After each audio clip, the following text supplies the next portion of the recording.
ನಮಸ್ಕಾರ ಸ್ನೇಹಿತರೆ, ನಮ್ಮ ಮೈಥಾಲಜಿ ಮೇಡ್ಸ್ ಮೇ ಚಾನೆಲ್ಗೆ ನಿಮಗೆಲ್ಲರಿಗೂ ಸ್ವಾಗತ. ನಮ್ಮ ಸನಾತನ ಧರ್ಮದಲ್ಲಿ ಪ್ರತಿಯೊಂದು ಏಕಾದಶಿಗೂ ತನ್ನದೇ ಆದ ವಿಶೇಷ ಮಹತ್ವವಿದೆ. ವರ್ಷದಲ್ಲಿ ಬರುವ ಏಕಾದಶಿಗಳು ಕೇವಲ ಉಪವಾಸದ ದಿನಗಳಲ್ಲ, ಮನಸ್ಸಿನ ಏಕಾಗ್ರತೆ, ನಿಯಂತ್ರಣ, ಇಂದ್ರಿಯ ಸಂಯಮ, ಭಕ್ತಿ, ಆತ್ಮ ಪರಿಶೀಲನೆ ಮತ್ತು ಭಗವಂತನ ನಾಮಸ್ಮರಣೆಯ ದಿನಗಳು. ಅಂತಹ ಪವಿತ್ರ ಏಕಾದಶಿಗಳಲ್ಲಿ ಒಂದು ಪುತ್ರದ ಭಾಗವತ ಏಕಾದಶಿ ಸಹ. ಶ್ರಾವಣ ಪುತ್ರದ ಏಕಾದಶಿ 2026ರಲ್ಲಿ ಶ್ರಾವಣ ಶುಕ್ಲ ಏಕಾದಶಿ ಭಾಗವತ ತಿಥಿಯು ಆಗಸ್ಟ್ 23ರಂದು ಇರುವುದರಿಂದ ಸಾಮಾನ್ಯ ಗೃಹಸ್ಥ ಆಚರಣೆಯಲ್ಲಿ ಪುತ್ರದ ಏಕಾದಶಿ ಆಗಸ್ಟ್ 23ರಂದು ಬರುತ್ತದೆ. ಆದರೆ ವೈಷ್ಣವ ಸಂಪ್ರದಾಯದ ಪ್ರಕಾರ ಆಗಸ್ಟ್ 24ರಂದು ವೈಷ್ಣವ ಶ್ರಾವಣ ಪುತ್ರದ ಭಾಗವತ ಏಕಾದಶಿ ಆಚರಿಸುವ ಪಂಚಾಂಗಗಳು ಇವೆ. ಈಗ ನಾವು ಪವಿತ್ರ ವ್ರತಗಳಲ್ಲಿ ಹೆಸರಿನ ಅರ್ಥ, ವ್ರತದ ಮಹಿಮೆ, ಪುರಾಣಗಳಲ್ಲಿ ಪುತ್ರದ ಏಕಾದಶಿ ಕತೆ, ಯಾರು ಈ ವ್ರತ ಮಾಡಬಹುದು, ಉಪವಾಸದ ನಿಯಮ, ಪೂಜಾ ವಿಧಾನ, ಏನು ತಿನ್ನಬಹುದು, ಏನು ತಪ್ಪಿಸಬೇಕು, ಪಾರಾಯಣ ಎಂದರೇನು, ವ್ರತದ ನಿಜವಾದ ಆಧ್ಯಾತ್ಮಿಕ ಸಂದೇಶ, ಇದೆಲ್ಲವನ್ನು ಒಂದೇ ವಿಡಿಯೋದಲ್ಲಿ ತಿಳಿದುಕೊಳ್ಳೋಣ ಬನ್ನಿ. ಏಕಾದಶಿ ಎಂದರೇನು? ಏಕಾದಶಿ ಎಂದರೆ ಚಾಂದ್ರಮಾಸದ 11ನೇ ತಿಥಿ. ಪ್ರತಿ ಚಾಂದ್ರಮಾಸದಲ್ಲಿ 2 ಏಕಾದಶಿಗಳು ಬರುತ್ತವೆ, ಒಂದು ಶುಕ್ಲ ಪಕ್ಷದಲ್ಲಿ ಮತ್ತೊಂದು ಕೃಷ್ಣ ಪಕ್ಷದಲ್ಲಿ. ಹೀಗಾಗಿ ಸಾಮಾನ್ಯದಲ್ಲಿ ವರ್ಷದಲ್ಲಿ 24 ಏಕಾದಶಿಗಳು ಬರುತ್ತದೆ. ಅಧಿಕ ಮಾಸ ಬಂದಾಗ ಹೆಚ್ಚುವರಿ ಏಕಾದಶಿಗಳು ಬರುತ್ತವೆ. ಏಕಾದಶಿ ದಿನವನ್ನು ಭಗವಾನ್ ವಿಷ್ಣುವಿನ ಆರಾಧನೆಗೆ ವಿಶೇಷವಾಗಿ ಮೀಸಲಿಡುವ ಪರಂಪರೆ ಇದೆ. ಉಪವಾಸ ಮಾಡುವ ಉದ್ದೇಶ ಕೇವಲ ಆಹಾರವನ್ನು ತ್ಯಜಿಸುವುದಲ್ಲ. ಉಪವಾಸ ಎಂದರೆ ದೇವರ ಸಮೀಪದಲ್ಲಿ ಇರುವ ಆಧ್ಯಾತ್ಮಿಕ ಭಾವನೆ ಇದೆ. ಅಂದರೆ ಆಹಾರದಲ್ಲಿ ಸಂಯಮ, ಮಾತಿನಲ್ಲಿ ಸಂಯಮ, ಕೋಪದಲ್ಲಿ ಸಂಯಮ, ಆಲೋಚನೆಗಳಲ್ಲಿ ಸಂಯಮ ಮತ್ತು ಇಂದ್ರಿಯಗಳ ನಿಯಂತ್ರಣ. ಹೀಗಾಗಿ ಏಕಾದಶಿ ನಿಜವಾದ ವ್ರತವೆಂದರೆ ದೇಹದ ಜೊತೆಗೆ ಮನಸ್ಸಿಗೂ ಶಿಸ್ತು ನೀಡುವುದು. ಪುತ್ರದ ಏಕಾದಶಿಯ ಪುರಾಣ ಕತೆ. ಈಗ ಈ ಏಕಾದಶಿಗೆ ಸಂಬಂಧಿಸಿದ ಪ್ರಸಿದ್ಧ ಪೌರಾಣಿಕ ಕಥೆಯನ್ನು ಕೇಳೋಣ. ಪುರಾಣಗಳಲ್ಲಿ ವ್ರತಕಥಾ ಪರಂಪರೆಯಲ್ಲಿ ಮಹಜಿತ ಎಂಬ ರಾಜನ ಪ್ರಸಿದ್ಧ ಕಥೆ ಇದೆ. ಒಂದು ರಾಜ್ಯವನ್ನು ಮಹಜಿತ ಎಂಬ ರಾಜನು ಆಳುತ್ತಿದ್ದನು. ರಾಜನು ಪ್ರಜೆಯನ್ನು ಪ್ರೀತಿಯಿಂದ ನೋಡಿಕೊಳ್ಳುತ್ತಿದ್ದನು. ಅವನು ದಾನಶೀಲನಾಗಿದ್ದನು, ಧರ್ಮವನ್ನು ಪಾಲಿಸುತ್ತಿದ್ದನು, ಪ್ರಜೆಗೆ ನ್ಯಾಯವನ್ನು ನೀಡುತ್ತಿದ್ದನು. ಆದರೆ ಅವನ ಜೀವನದಲ್ಲಿ ಒಂದು ದೊಡ್ಡ ದುಃಖವಿತ್ತು. ಅವನಿಗೆ ಸಂತಾನ ಇರಲಿಲ್ಲ. ರಾಜನಿಗೆ ರಾಜ್ಯ, ಸಂಪತ್ತು, ಅಧಿಕಾರ ಎಲ್ಲವೂ ಇದ್ದರೂ ಸಂತಾನವಿಲ್ಲದ ಕೊರತೆ ಅವನ ಮನಸ್ಸನ್ನು ಕಾಡುತ್ತಿತ್ತು. ಅವನು ತನ್ನ ಪ್ರಜೆಗಳನ್ನು, ಋಷಿಮುನಿಗಳನ್ನು ಸೇರಿಸಿ ತನ್ನ ಸಮಸ್ಯೆಗೆ ಪರಿಹಾರ ಕೇಳಿದನು. ಅನಂತರ ಋಷಿಗಳು ಅವನ ಹಿಂದಿನ ಕರ್ಮದ ಕಾರಣವನ್ನು ತಿಳಿದುಕೊಂಡು ಪ್ರಯತ್ನಿಸಿದರು. ಪುರಾಣದ ಕಥೆಯ ಪ್ರಕಾರ ಹಿಂದಿನ ಜನ್ಮದಲ್ಲಿ ರಾಜನು ಒಬ್ಬ ಬಡ ವ್ಯಕ್ತಿಯ ಸಂಬಂಧಿಸಿದ ಆಹಾರದ ವಿಷಯದಲ್ಲಿ ಅನ್ಯಾಯ ಮಾಡಿದನು. ಅದರ ಕರ್ಮಫಲವಾಗಿ ಈ ಜನ್ಮದಲ್ಲಿ ಸಂತಾನ ಸೌಭಾಗ್ಯದಿಂದ ವಂಚಿತನಾಗಿದ್ದನು ಎಂದು ಋಷಿಗಳು ತಿಳಿಸಿದರು. ಅವನಿಗೆ ರಾಜನಿಗೆ ಪುತ್ರದ ಏಕಾದಶಿ ವ್ರತವನ್ನು ಭಕ್ತಿಯಿಂದ ಆಚರಿಸುವಂತೆ ಸೂಚಿಸಿದರು. ರಾಜನು ಶ್ರದ್ಧೆಯಿಂದ ವ್ರತವನ್ನು ಆಚರಿಸಿದನು. ಭಗವಾನ್ ವಿಷ್ಣುವನ್ನು ಭಕ್ತಿಯಿಂದ ಪೂಜಿಸಿದನು. ವ್ರತದ ಪುಣ್ಯಫಲದಿಂದ ರಾಜನಿಗೆ ಸಂತಾನ ಪ್ರಾಪ್ತಿ ಅನುಗ್ರಹ ದೊರೆಯಿತು ಎಂಬುದು ಕಥೆಯ ಸಾರಾಂಶ. ಈ ಕಥೆ ನಮಗೆ ಒಂದು ಮಹತ್ವದ ಸಂದೇಶ ನೀಡುತ್ತದೆ. ನಮ್ಮ ಕರ್ಮಗಳಿಗೆ ಪರಿಣಾಮವಿದೆ ಮತ್ತು ಅದಕ್ಕಿಂತ ಮುಖ್ಯವಾಗಿ ತಪ್ಪನ್ನು ಅರಿತು ಧರ್ಮವನ್ನು ಮಾರ್ಗಕ್ಕೆ ಮರಳುವುದು ಕೂಡ ಜೀವನದ ಒಂದು ಮಹತ್ವದ ಸಾಧನೆ. ಈ ಕಥೆಯ ನೈತಿಕ ಸಂದೇಶ: ಮಹಚಿತ ರಾಜ ಕಥೆಯನ್ನು ಕೇವಲ ಮಗುವಿಗಾಗಿ ಮಾಡುವ ವ್ರತ ಮಾಡಬಾರದು. ಅದು ನಮಗೆ 3 ದೊಡ್ಡ ಪಾಠವನ್ನು ಕಲಿಸುತ್ತದೆ. ಮೊದಲನೆಯದು ಕರ್ಮವನ್ನು ಮಾಡುವುದು, ಫಲವನ್ನು ಇಚ್ಛಿಸದೆ. ನಾವು ಮಾಡುವ ಕಾರ್ಯಗಳಿಗೆ ಪರಿಣಾಮವಿದೆ. ಎರಡನೆಯದು ಪ್ರಾಯಶ್ಚಿತ, ತಪ್ಪಾಗದಾಗ ಅದನ್ನು ಒಪ್ಪಿಕೊಂಡು ಉತ್ತಮ ಮಾರ್ಗವನ್ನು ಹಿಡಿಯಬೇಕು. ಮೂರನೆಯದು ದಯೆ, ಬಡವರು, ಹಸಿದವರು, ಅಗತ್ಯವಿರುವವರಿಗೆ ಬಗ್ಗೆ ಕರುಣೆ ಇರಬೇಕು. ಆದ್ದರಿಂದ ಪುತ್ರದ ಭಾಗವತ ಏಕಾದಶಿ ಕೇವಲ ಪೂಜೆಗೆ ಸೀಮಿತವಲ್ಲ.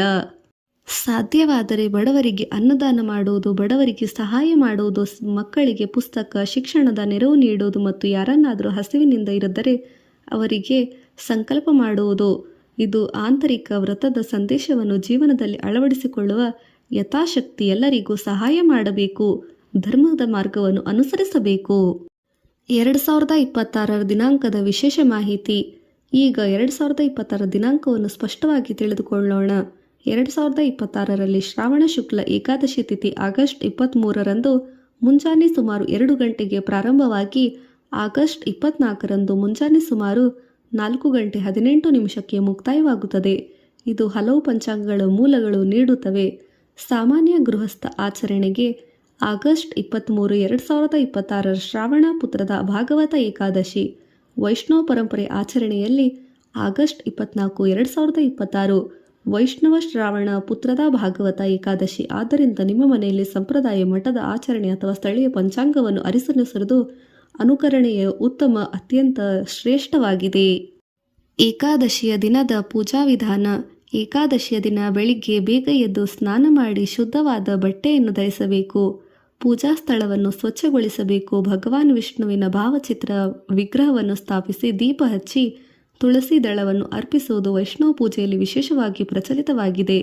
ನಂತರ ಭಗವಾನನ ವಿಷ್ಣುವನ್ನು ಭಕ್ತಿಯಿಂದ ಪೂಜಿಸಿ ಸರಳವಾಗಿ ಓಂ ನಮೋ ನಾರಾಯಣಾಯ ನಮಃ, ಓಂ ನಮೋ ಭಗವತೆ ವಾಸುದೇವಾಯ ನಮಃ ಎಂದು ಪಠಿಸಬೇಕು. ವಿಷ್ಣು ಸಹಸ್ರನಾಮ ಪಠಣ, ಭಗವದ್ಗೀತಾ ಪಠಣ, ವಿಷ್ಣು ಸಹಸ್ರನಾಮ ಸ್ತೋತ್ರ ಮತ್ತು ಏಕಾದಶಿಯ ವ್ರತಕಥೆ ಶ್ರವಣವನ್ನು ಮಾಡಬೇಕು. ಪೂಜೆಯ ನಂತರ ಭಗವಂತನ ಮುಂದೆ ನಿಮ್ಮ ಸಂಕಲ್ಪವನ್ನು ಹೇಳಿಕೊಳ್ಳಿ. ಭಗವಂತನೇ, ನಮ್ಮ ಕುಟುಂಬಕ್ಕೆ ಆರೋಗ್ಯ ನೀಡು, ನಮ್ಮ ಮಕ್ಕಳಿಗೆ ಸದ್ಬುದ್ಧಿ ನೀಡು, ಸಂತಾನಕ್ಕಾಗಿ ಪ್ರಾರ್ಥಿಸುವವರಿಗೆ ಅವರ ಮನಸ್ಸಿನ ಶಾಂತಿ, ಶುಭ ಫಲವನ್ನು ನೀಡು, ನನ್ನಿಂದ ತಪ್ಪುಗಳಾದಲ್ಲಿ ಕ್ಷಮಿಸು, ಧರ್ಮ ಮಾರ್ಗದಲ್ಲಿ ನಡೆಯುವ ಶಕ್ತಿಯನ್ನು ನೀಡು ಎಂದು ಪ್ರಾರ್ಥಿಸಬೇಕು. ಉಪವಾಸದಲ್ಲಿ ಏನು ತಿನ್ನಬಹುದು? ಏಕಾದಶಿ ವ್ರತದಲ್ಲಿ ಆಹಾರದ ನಿಯಮಗಳು ಸಂಪ್ರದಾಯವಾಗಿ ಬದಲಾಗುತ್ತದೆ. ಕೆಲವರು ಸಂಪೂರ್ಣ ನಿರಾಹಾರ ವ್ರತವನ್ನು ಮಾಡುತ್ತಾರೆ, ಕೆಲವರು ನೀರು ಮಾತ್ರ ಸೇವಿಸುತ್ತಾರೆ, ಇನ್ನೂ ಕೆಲವರು ಹಣ್ಣು, ಹಾಲು ಮುಂತಾದವುದನ್ನು ಸೇವಿಸುತ್ತಾರೆ. ಇನ್ನೂ ಹಲವು ಜನರು ಒಂದು ಬಾರಿ ಸಾತ್ವಿಕ ಫಲಾಹಾರವನ್ನು ಸೇರಿಸುತ್ತಾರೆ. ಏಕಾದಶಿ ಉಪವಾಸದ ಸಾಮಾನ್ಯವಾಗಿ ಅಕ್ಕಿ, ಗೋಧಿ ಮತ್ತು ಸಾಮಾನ್ಯ ಧಾನ್ಯ ಕಾಳುಗಳನ್ನು ತಿನ್ನುವುದಿಲ್ಲ. ಅನೇಕ ಪರಂಪರೆಯಲ್ಲಿ ರೂಢಿಯಾಗಿದೆ. ಹಣ್ಣು, ಹಾಲು, ಕಂದ ಮೂಲಗಳು, ಆಲೂಗಡ್ಡೆ, ಸಬ್ಬಕ್ಕಿ, ಶೇಂಗಾ ಮತ್ತು ಏಕಾದಶಿಗೆ ಅನುಮತಿಸಲಾಗದ ಫಲಾಹಾರ ಕೆಲವು ಕುಟುಂಬಗಳಲ್ಲಿ ಬಳಸುತ್ತದೆ. ಆದರೆ ಇಲ್ಲಿ ಹಲವು ಬಹಳ ವಿಷಯಗಳಿವೆ. ಎಲ್ಲರೂ ಒಂದೇ ರೀತಿಯ ಕಠಿಣ ಉಪವಾಸದ ಅಗತ್ಯವಿಲ್ಲ. ವಯಸ್ಸಾದರು, ಮಕ್ಕಳು, ಗರ್ಭಿಣಿಯರು, ಅಸ್ವಸ್ಥರು ಮತ್ತು ಔಷಧ ಸೇವಿಸುವವರು ತಮ್ಮ ಆರೋಗ್ಯಕ್ಕೆ ವಿರುದ್ಧವಾಗಿ ಕಠಿಣ ಉಪವಾಸ ಮಾಡಬಾರದು. ಭಕ್ತಿಯ ಉದ್ದೇಶ ದೇಹಕ್ಕೆ ಹಾನಿ ಮಾಡುವುದು ಅಲ್ಲ, ಸಂಯಮ ಮತ್ತು ಭಕ್ತಿಯೇ ಮುಖ್ಯ. ಪುರಾಣಗಳಲ್ಲಿ ಪುತ್ರದ ಏಕಾದಶಿಯನ್ನು ಸಂತಾನ ಪ್ರಾಪ್ತಿ ಆಶಯದಿಂದ ವಿಶೇಷವಾಗಿ ನೀಡಲಾಗಿದೆ. ಆದರೆ ಈ ವ್ರತದ ಫಲವನ್ನು ಕೇವಲ ಭೌತಿಕ ಸಂತಾನ ಪ್ರಾಪ್ತಿಗೆ ಮಾತ್ರ ಸೀಮಿತ ಮಾಡಬಾರದು. ವ್ರತದ ಮತ್ತೊಂದು ಫಲ ಮನಸ್ಸಿನ ಶುದ್ಧತೆ, ಇಂದ್ರಿಯ ನಿಯಂತ್ರಣ, ಭಕ್ತಿಯ ಬೆಳವಣಿಗೆ, ಸತ್ಕರ್ಮದ ಸಂಕಲ್ಪ, ಸದ್ಬುದ್ಧಿಯ ಸಂಕಲ್ಪ, ಕುಟುಂಬದ ಮೇಲಿನ ಜವಾಬ್ದಾರಿ, ನಂಬಿಕೆ, ಭಗವಂತನ ಮೇಲೆ ದೃಢ ಭಾವನೆ. ಸಂತಾನಕ್ಕಾಗಿ ಪ್ರಾರ್ಥಿಸುವ ದಂಪತಿಗಳು ಈ ವ್ರತವನ್ನು ಶ್ರದ್ಧಾಭಕ್ತಿಯಿಂದ ಆಚರಿಸಬಹುದು. ಆದರೆ ಸಂತಾನ ಪ್ರಾಪ್ತಿ ವೈದ್ಯಕೀಯ, ಜೈವಿಕ ಅನೇಕ ಕಾರಣಗಳ ಮೇಲೆ ಅವಲಂಬಿತವಾಗಿರುತ್ತದೆ. ಆದ್ದರಿಂದ ವ್ರತವನ್ನು ಆಧ್ಯಾತ್ಮಿಕ ಪ್ರಾರ್ಥನೆ ಮತ್ತು ಭಕ್ತಿಯ ಆಚರಣೆಯನ್ನು ನೋಡಬೇಕು. ವೈದ್ಯಕೀಯ ಚಿಕಿತ್ಸೆ ಪರ್ಯಾಯವಾಗಿ ನೋಡಬಾರದು. ನಮ್ಮ ಸಂಸ್ಕೃತಿಗೆ ಪುತ್ರದ ಭಾಗವತ ಏಕಾದಶಿಯ ನೀಡುವ ಸಂದೇಶ. ನಮ್ಮ ಪೂರ್ವಜರ ವ್ರತಗಳ ಮೂಲಕ ಕೇವಲ ಧಾರ್ಮಿಕ ಆಚರಣೆಗಳು ನೀಡಲಿಲ್ಲ, ಅವರು ತಮ್ಮ ಜೀವನ ಶೈಲಿಯನ್ನು ಕಲಿಸಿದರು.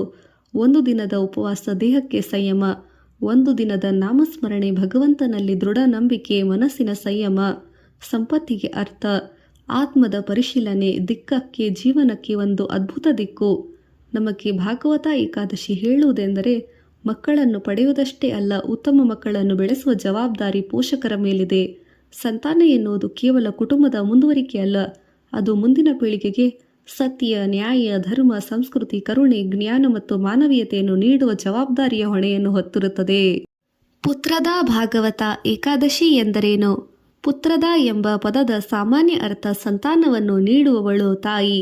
ಸಂತಾನ ಪ್ರಾಪ್ತಿಗೆ ಅನುಗ್ರಹಿಸುವ ಏಕಾದಶಿ ಎಂಬುದು ಶ್ರಾವಣ ಮಾಸದ ಶುಕ್ಲ ಪಕ್ಷದಲ್ಲಿ ಬರುವ ಶ್ರೀಮನ್ನಾರಾಯಣ ಲಕ್ಷ್ಮಿಯ ಸಹಿತ ಏಕಾದಶಿಯನ್ನು ಶ್ರಾವಣ ಪುತ್ರದ ಭಾಗವತ ಏಕಾದಶಿ ಎಂದು ಕರೆಯಲಾಗುತ್ತದೆ. ಇದನ್ನು ಪವಿತ್ರ ಏಕಾದಶಿ, ಪವಿತ್ರೋಪಾನ ಏಕಾದಶಿ ಎಂಬ ಹೆಸರಿನಲ್ಲಿ ಕೆಲವು ವೈಷ್ಣವ ಪರಂಪರೆಯಲ್ಲಿ ಕರೆಯಲಾಗುತ್ತದೆ. ಈ ವ್ರತವನ್ನು ಸಂತಾನ ಪ್ರಾಪ್ತಿಯ ಆಶಯವನ್ನು ವಿಶೇಷವಾಗಿ ಸಂಪರ್ಕಿಸಲಾಗಿದೆ. ಆದರೆ ಪುತ್ರದ ಎಂಬ ಹೆಸರಿನ ಅರ್ಥ ಕೇವಲ ಗಂಡು ಮಗುವಿನ ಆಶಯಕ್ಕೆ ಸೀಮಿತ ಅರ್ಥವನ್ನು ಸೂಕ್ತವಲ್ಲ. ಸಂತಾನ ಎಂದರೆ ಕೇವಲ ಕುಟುಂಬದ ಮುಂದುವರಿಕೆ, ಮಕ್ಕಳ ಕ್ಷೇಮ ಮತ್ತು ಆಶಯ ವಿಶಾಲವಾದ ಅರ್ಥವನ್ನು ಈ ವ್ರತವನ್ನು ಅರ್ಥ ಮಾಡಿಕೊಳ್ಳಬಹುದು. ಮುಖ್ಯವಾಗಿ ಭಗವಾನ್ ವಿಷ್ಣು ಆರಾಧನೆಗೆ ಸಮರ್ಪಿಸಲಾಗಿದೆ. ಶ್ರಾವಣ ಮಾಸದ ಏಕಾದಶಿ ನಮಗೆ ಕೇವಲ ಒಂದು ವ್ರತವನ್ನು ಕಲಿಸುವುದಿಲ್ಲ, ಪುತ್ರದ ಏಕಾದಶಿ ನಮಗೆ ಸಂಯಮ, ಸಂಕಲ್ಪ, ಭಕ್ತಿ, ಜವಾಬ್ದಾರಿ ಕಲಿಸುತ್ತದೆ. ಸಂತಾನಕ್ಕಾಗಿ ಪ್ರಾರ್ಥಿಸುವವರು ಭಕ್ತಿಯಿಂದ ಪ್ರಾರ್ಥಿಸಲಿ. ಕುಟುಂಬದ ಕ್ಷೇಮಕ್ಕಾಗಿ ಪ್ರಾರ್ಥಿಸುವವರು ಭಗವಂತನಲ್ಲಿ ನಂಬಿಕೆ ಇಡಲಿ. ಆದರೆ ಎಲ್ಲರೂ ಒಂದೇ ಪ್ರಾರ್ಥನೆ ಮಾಡೋಣ. ಹೇ ಭಗವಂತನೇ, ನಮಗೆ ಒಳ್ಳೆಯ ಬುದ್ಧಿ, ಸದ್ಬುದ್ಧಿಯನ್ನು ನೀಡು. ಜೀವನದಲ್ಲಿ ನಂಬಿಕೆಯನ್ನು ಕೊಡು. ಭಗವಂತನಲ್ಲಿ ದೃಢ ಪ್ರೀತಿಯನ್ನು ಕೊಡು. ಉತ್ತಮ ಸಂಸ್ಕಾರ ನೀಡು. ನಮಗೆಲ್ಲರಿಗೂ ಒಳ್ಳೆಯ ಮನಸ್ಸನ್ನು ಕೊಡು. ಕರುಣೆ, ಧರ್ಮವನ್ನು ಬೆಳೆಸು. ನಮ್ಮ ಮನಸ್ಸಿನಲ್ಲಿ ಶ್ರದ್ಧೆ, ಭಕ್ತಿಯನ್ನು ಕೊಡು. ಓಂ ನಮೋ ನಾರಾಯಣಾಯ ನಮಃ. ಶ್ರೀಮನ್ನಾರಾಯಣನ ಕೃಪೆ ನಮ್ಮೆಲ್ಲರ ಮೇಲೆ ಇರಲಿ. ನಿಮಗೆಲ್ಲರಿಗೂ ಶ್ರಾವಣ ಮಾಸದ ಪುತ್ರದ ಏಕಾದಶಿಯ ಹಾರ್ದಿಕ ಶುಭಾಶಯಗಳು.